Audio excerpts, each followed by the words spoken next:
corporations where law enforcement and the public and the press can go and see what the name of the corporation is, but they can't find out who's really behind it, what's really going on, who's pulling the strings here. So a $5 million condo could change hands 3 or 4 times a year, and you've laundered $20 million or so. We want to follow the money. It's clear to me that a huge amount of it comes from the Ukraine-Russian energy trade. Vladimir Putin particularly has a strong feeling about Ukraine. Ukraine was part of Russia for many, many years. He feels that that needs to be restored. Putin has worked to undermine democracies across the globe. You had a couple of people running for president. Viktor Yanukovych, who appeared to be more interested in keeping Ukraine aligned with Russia. Significant amounts of money coming from Russia into the Yanukovych campaign. His competitor on the other side, Yushchenko, was a Ukrainian politician, a reputation of being clean and fair and pro-Western. Yulia Tymoshenko entered the Yushchenko campaign. She was a politician. Tymoshenko, in my experience, she was by far the most effective minister in the Ukrainian cabinet. Well, I was working for Senator McCain in 2004, and we visited and we met with Yushchenko. They said, I'm afraid they're going to try to kill him. Within a matter of months, he had been poisoned and almost was killed. A disfiguring poisoning. It destroyed his looks, scarred his face. Quite convinced that it was a KGB operation. He was off the campaign trail for about 4 weeks. It also had a second effect, too, was it really hardened his resolve. Я знаю, що моя країна сьогодні переживає надзвичайно складні часи. Чи зможемо ми з вами отримати перемогу? We want to be a democratic country. We want to live in market economy and not in the Soviet Union Republic. During the election, there was lots of evidence that something had gone wrong. At that time, Ukrainian intelligence agencies detected that there were hackers who were actually trying to break into the Central Election Commission. So they were trying to change the results of the votes. In those parts that had voted for Yanukovych, turnout in excess of 100% was reported. The country's election commission ignored reports of fraud, declaring Kremlin-backed Viktor Yanukovych the winner. The election was, in the eyes of most Ukrainians, stolen.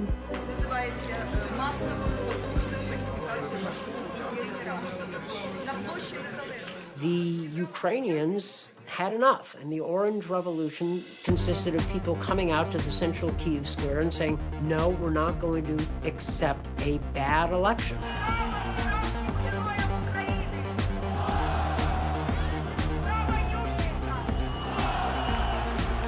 The Ukrainian Supreme Court basically ruled a do-over.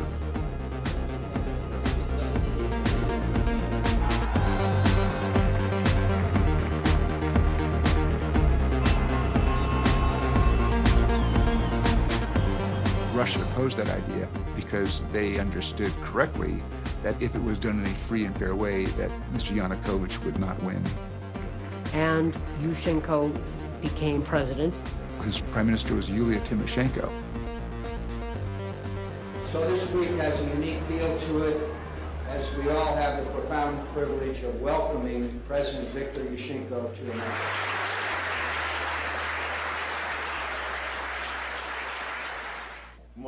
Protection from the regime of mobsters is only matter and cause of your own. So we faced a very simple choice, and it was not a choice between the left and the right. It was the choice between the totalitarian regime and democracy. Choice between the future and the past. Viktor Yanukovych predicted more turmoil ahead. I am ready to lead, he said. Yushchenko will find out what opposition really means. Mr. Manafort came to Ukraine late 2004.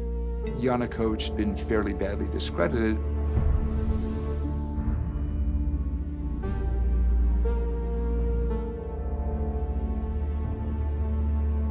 The role that I saw for Mr. Manafort was somebody try to rehabilitate Mr. Yanukovych. Paul Manafort has been a Washington political consultant for a long, long time.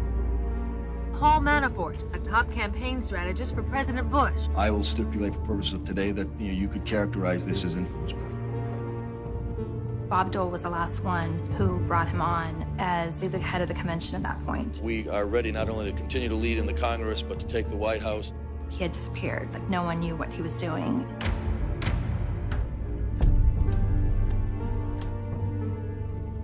It's impossible that Paul Manafort was not at least run past the Russian government because Manafort was very close to Yanukovych, and Yanukovych was so close to the Kremlin. The big switch from the Western point of view was the Munich Security Conference speech. The United States has overstepped its national borders in every way. Of course, such a policy stimulates an arms race. No one feels safe. Senator Joe Lieberman and I were sitting in assigned seats in the front row, and he would utter a phrase in Russian, and after he would say it, he'd look over at the two of us like that, you know. I said, what is it with this guy?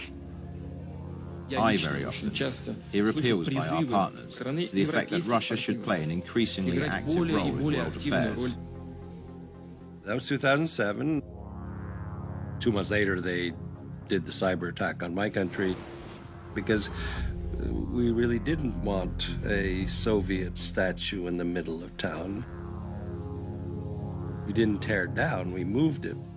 We figured, okay, this is important for some people, but even that was sort of enough of an offense.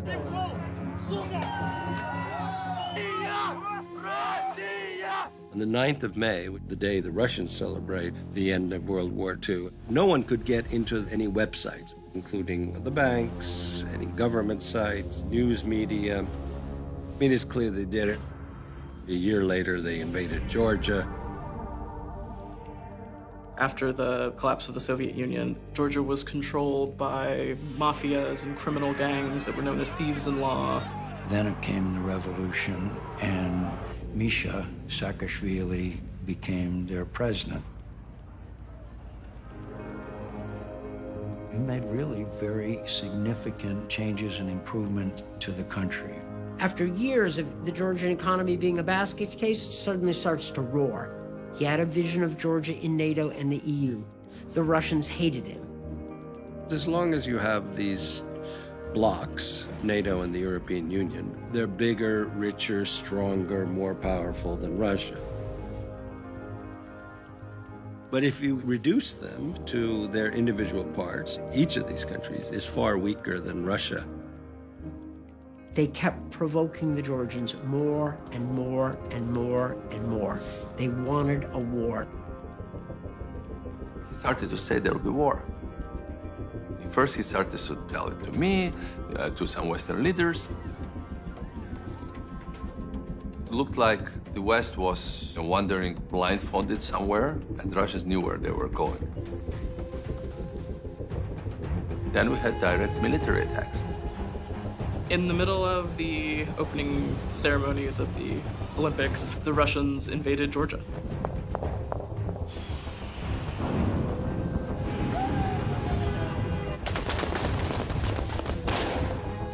Wake up, wake up.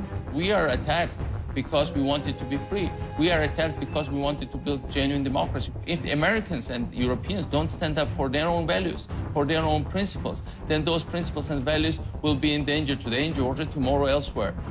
But the Russians then spent a lot of time convincing everyone the Georgians started the war. It was Saakashvili's fault, that he was dangerous and a madman.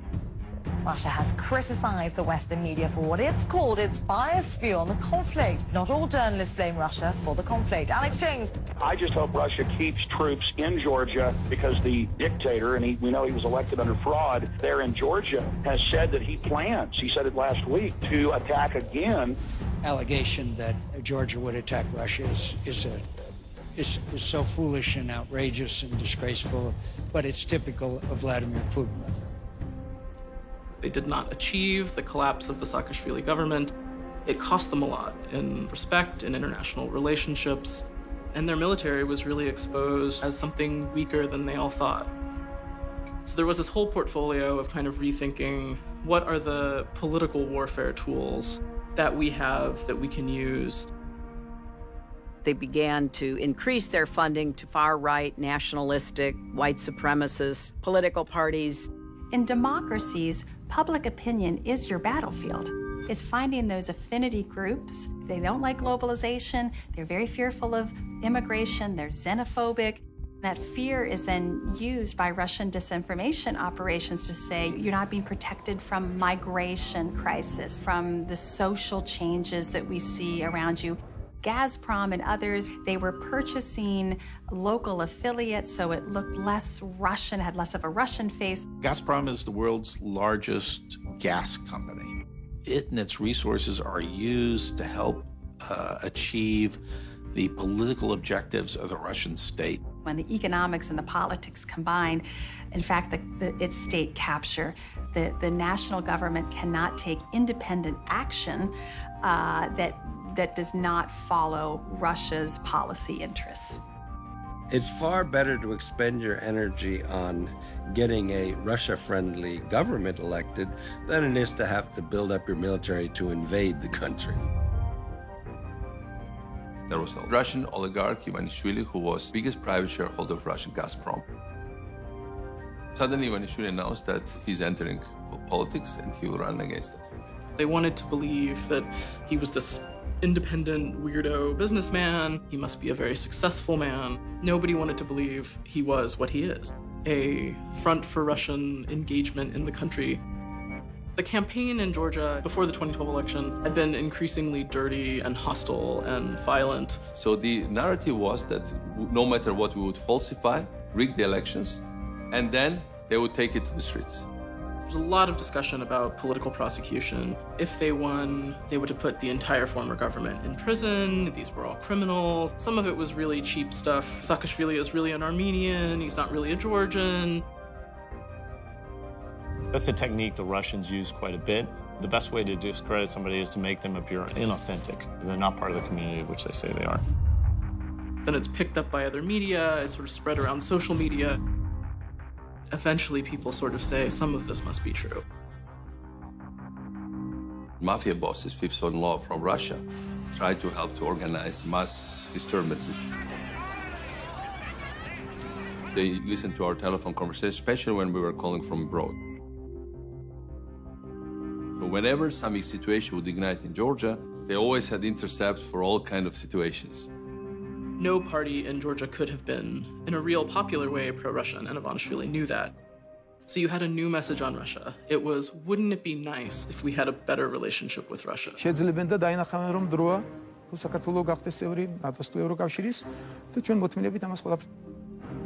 And about 2 weeks before the vote, there was the release of the first of what became known as the prison abuse tapes.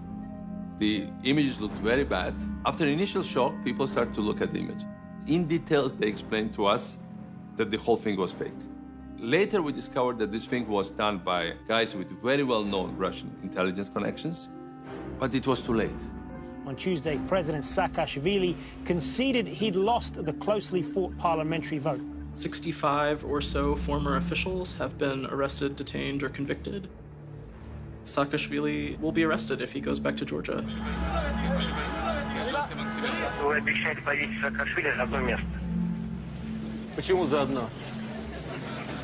And then you saw the allowing of Russian money back into Georgian civil society. We are returning Georgian products to the Russian market. His wealth and his fortune are all connected to the Kremlin. That means he can never be independent of what they want. Putin had told their National Security Council that Georgian elections were the most successful special operation they've ever had. They learned that any democratic system is essentially very vulnerable to this kind of meddling. Through corruption, information campaigns, character destructions, and then your adversary is much more vulnerable. Then it's not about their economy size or military size. It's about their state of mind. In Ukraine, Putin did the same thing. Ukraine is about 100% dependent on Russia for natural gas. Instead of there being direct sales from Gazprom, there were a whole series of intermediary companies which seemed to be controlled by a man named Dmitry Firtash. Dmitry Firtash, a pro-Putin oligarch. He has worked with Mogilevich, the crime boss. They siphon off lots of money from this gas trade, billions of dollars. Firtash was very close to Vladimir Putin. Paul Manafort was a business partner of Firtash. Ukrainian politicians, they would all just whisper the name Paul Manafort. He was the dark prince in the background, orchestrating everything. He was viewed as a man who was the connection between the Kremlin and pro-Russian party in Ukraine to advance Russian political interests. Russia was buying up utilities. The oligarchs were doing Putin's bidding. It cut off Ukraine's energy supply. It's really a terrible thing if someone is killed by a bullet, but isn't it terrible if you shut down the power in the winter? In 2009, after about 2 weeks meeting with President Putin, Prime Minister Timoshenko negotiated a deal that ended the gas cutoff. The presidential elections head for a pulsating climax.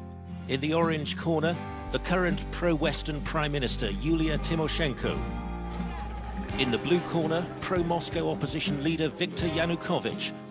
Manafort was remaking Yanukovych's overall appearance and personality as a politician to make him more palatable.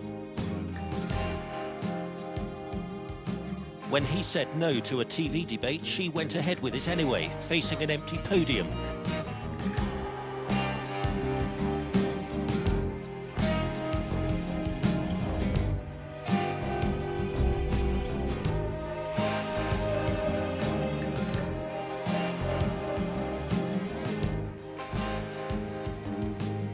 Viktor Yanukovych claimed victory in the Ukraine presidential election.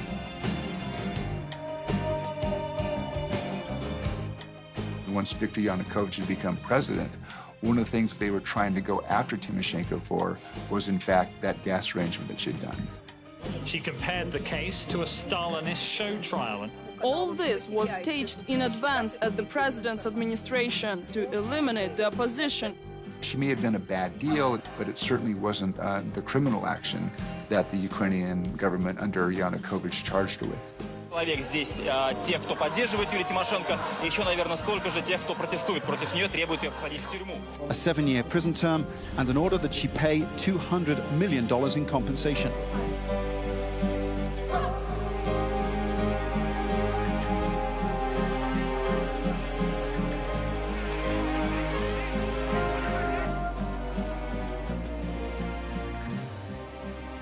Prison, Tymoshenko staged a temporary hunger strike, saying she'd been beaten by guards and needed better medical attention.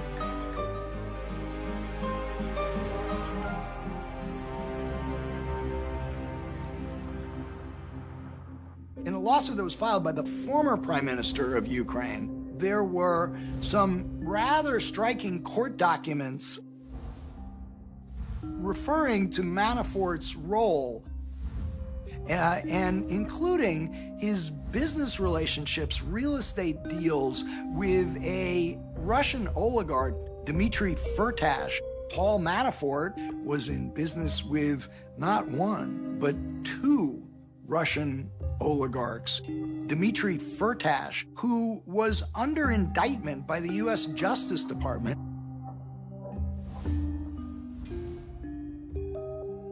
Another, Deripaska, who had been denied entry to the United States because of suspected organized crime ties. Paul Manafort signed a contract with Oleg Deripaska to promote the Kremlin and the Kremlin's interests. Quoting Deripaska, Putin told him, Manafort's our man.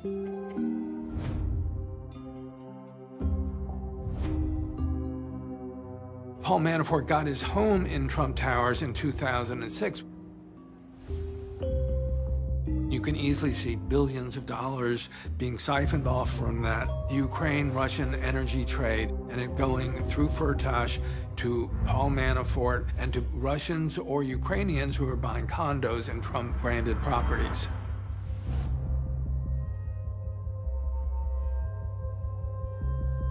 Russia has three main tactics for engaging what we call active measures: propaganda, cyber attacks. Most people don't focus on a third pillar of Russian active measures, which is to recruit and enlist, and in some cases run, agents of influence. The Russians, with their full-time intelligence operatives, there's probably way over 1,000 of those in the United States. The FBI does its best to try to monitor Russian intelligence officers here in the United States. But there are so many of them, and frankly, the FBI's resources are so limited. When I did cases, I actually had to decide on which days I wanted the FBI surveillance group to watch my target. We had no idea. They just seemed like a nice, quiet family. If you look at either as Russian agents or as Russians who work on disinformation, there are more of them than there are Russians in the armed forces. So 1,000? These can be individuals who know that they are spying for Russian intelligence, know that they're committing espionage, or can refer to some individuals who just aren't sure exactly who they're dealing with. Maybe it's bankers, maybe it's financiers, maybe it's people on the periphery of government doing something that the Russian government wants. It seems that anybody who was anybody in Russian organized crime who came to Manhattan bought a condo unit at Trump Tower. There were gambling operations going on there and prostitution operations. These investigations were leading to Trump over and over and over again. Christopher Steele is a former MI6 specialist in Russia. The U.S. investigative firm commissioned Mr. Steele to look at Mr. Trump and Russia. It was a very general assignment, and he found an extensive set of relations with Russia. He was generally held in very high regard. He had a reputation, of course, also for working with the FBI. He helped the FBI make the FIFA cases. Major corruption crackdown going down right now. Arrests made around the world. This is the result of a 3-year-long FBI investigation. He broke the case and gave them access to the key witnesses that they used to get the pretty spectacular results that they ultimately got. Alexander Litvinenko, who's a former FSB agent, and when he sought asylum in London, he started working for MI6. His handler was Christopher Steele. He was trying to expose that Vladimir Putin was closely linked to Semyon Mogilevich, the crime boss of Russia. Litvinenko was eventually poisoned by polonium in a murder that was very directly linked to Russia. So when Christopher Steele was hired to do Oppo research on Donald Trump, he was very, very knowledgeable indeed. The Steele dossier was a set of reports that Mr. Steele wrote. All of its allegations fall into one of 3 categories. Not yet proven, proven to be true, and have an error that is consistent with transcription or transliteration problems. It was said to Mr. Steele's sources that Russia had churned Mr. Trump for many, many years. In the course of work on Russia matters, I came to know Mr. Steele. I work with people who I can trust. Yes, I trusted Chris Steele. I still trust Chris Steele. Look at Putin, what he's doing with, I mean, you know, what's going on over there. I mean, this guy has done, whether you like him or don't like him, he's doing a great job in rebuilding the image of Russia and also rebuilding Russia, period. Putin seeks the veneer of democratic legitimacy, but there cannot be choice. In the Russian Constitution, you cannot run for a 3rd term as president. So what he did was to find a very close member of his inner circle to agree to be president while he could be prime minister. He is someone who is obviously being installed by Putin, and it raises serious issues about how we're going to deal with Russia going forward. Putin faces what I call the King Lear problem. You can't resign to a comfortable life because of the things you've done when you were king. But the constitutional forms were observed. Разные люди склонны западать на разные вещи. Говорят, что самая большая зависимость от власти. When Putin returned to the presidency, by that point, I think it was about the least surprising development that any of us have seen in Russia in a long time. I mean, you can imagine the conversation with Putin. Vladimir, you think you'd like to be president again? I think I've heard that.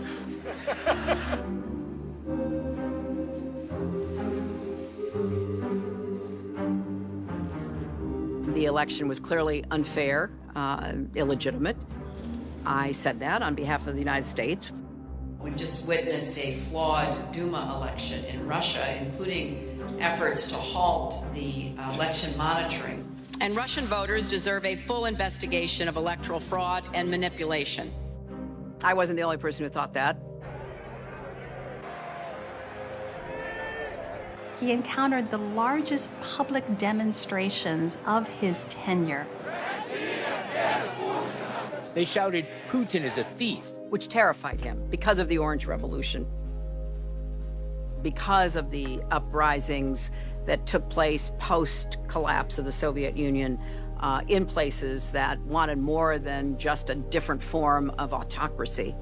If you look at the crowds of those that were in the protest, I'll bet you 9 out of 10 of them were under age 25. They don't want that kind of a government. They want to be like the Europeans. And I think that Vladimir Putin has not seen the last of these protests. And then he attacked me and accused me of inciting the demonstrations that really were grassroots from the bottom up. Putin blamed her very publicly.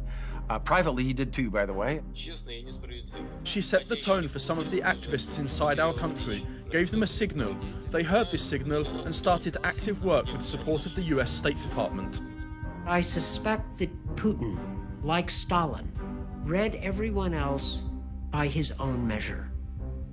And being a cynical person, understanding only power, he probably assumed that we were equally cynical and our protestations of support for democracy were meaningless fluff.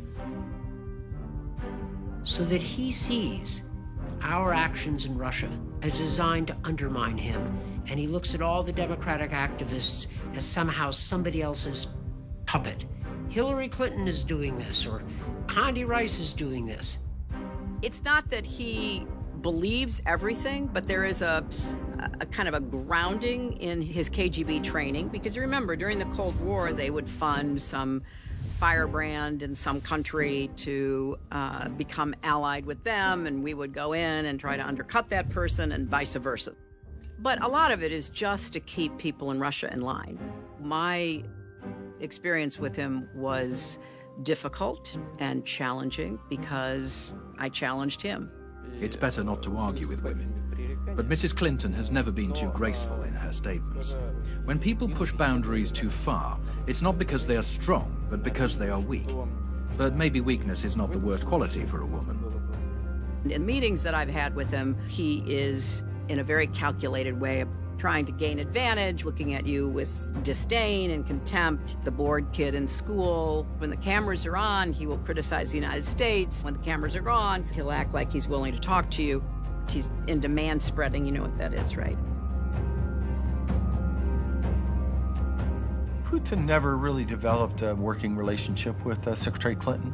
He became very upset about what she said in December 2011 and was looking for revenge. If you can use and capture elite in specific ways, you can accomplish your goals without needing to get public support. The recruiting tool was money. You see just so much money flowing to Trump.